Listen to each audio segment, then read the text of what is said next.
আসসালামু আলাইকুম সবাইকে। আজকে অনেক দিন পর আমরা সবাই মিলে একটু ঘুরতে বের হয়েছি। এখানে সোহাগ, নাইম, মতিন, মমিন, রাব্বি রয়েছে। আমরা এখন রিক্সা দিয়ে যাচ্ছি।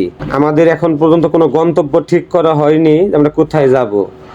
হঠাৎ করে আমরা হাজারীবাগ বিখ্যাত মারুফ বিরিয়ানিতে চলে আসলাম।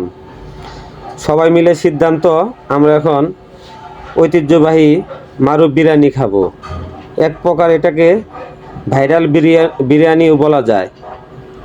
বিরিয়ানির দোকানে আমরা আপনাদেরকে এখন বিরিয়ানির ডেকটা দেখাচ্ছি, দেখেই তো খেতে মন চায়। এর পাশে আমরা সবাই এখন খাবার টেবিলে বসে পড়লাম। খালাতো ভাই সোহাগ ভিডিও করতেছে। আমরা আমাদের প্লেটে খাবারটা পরিবেশন করার আগেই আরেকবার দেখে নিচ্ছি, মানে আমাদের প্লেটে যখন খাবারটা দিচ্ছে সেটা আমরা আমাদের ক্যামেরা বন্দি করতেছি। আমরা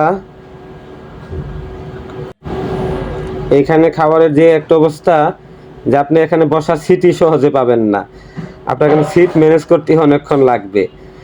অবশেষে আমাদের মারুফ বিরিয়ানি আমাদের সামনে চলে এলো। আমরা এখন মারুফ বিরিয়ানি খাইতে প্রস্তুত। এই যে সোহেল খাচ্ছে, একটু দুষ্টমি করে নিতে চাচ্ছিলাম কিন্তু পারলাম না। ওই পাশে নাইম ভাই খাবার তালে ব্যস্ত। সবাই খাওয়াতে বিশাল মনোযোগ দিয়ে খাবারটা খাচ্ছে, আপনারা দেখতেই পারতেছেন। আমরা এই মুহূর্তে দেখাচ্ছি ভাইরাল মমিনকে। মমিন তার খাওয়ার সময় নানান ধরনের দৃষ্টিভঙ্গি বা তার অঙ্গভঙ্গি দেখাচ্ছে। খাওয়া শেষে এখন বিল দেওয়ার পালা। খাওয়া শেষে এখন বিল দিচ্ছি। খাবার খাওয়ার পরে আমরা একটু ঠান্ডা খেয়ে নিলাম।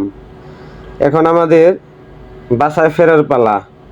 আমরা এখন আবার সিদ্ধান্ত নিচ্ছি যে এখন কি আর অন্য কোথাও ঘুরতে যাওয়া যায় নাকি। সেই উদ্দেশ্যে আমরা আবারও আরেকটা রিক্সা নিয়ে বের হয়ে পড়লাম। এখন আমরা যাচ্ছি হাজারীবাগ ট্যানারি মোড় দিয়ে মোহাম্মদপুরের দিকে। এই দিক দিয়ে আপনারা দেখতে পারতেছেন রাস্তার দুপাশে শুধু জুতা, বেল্ট বা চামড়া জাতীয় জিনিসের দোকান। এখন আমরা চলে আসলাম ধানমন্ডি লেকের রাস্তায়। এখানে আমরা কিছুক্ষণ ঘুরবো, তারপরে আমরা আজকে রাতে বাসায় চলে যাব।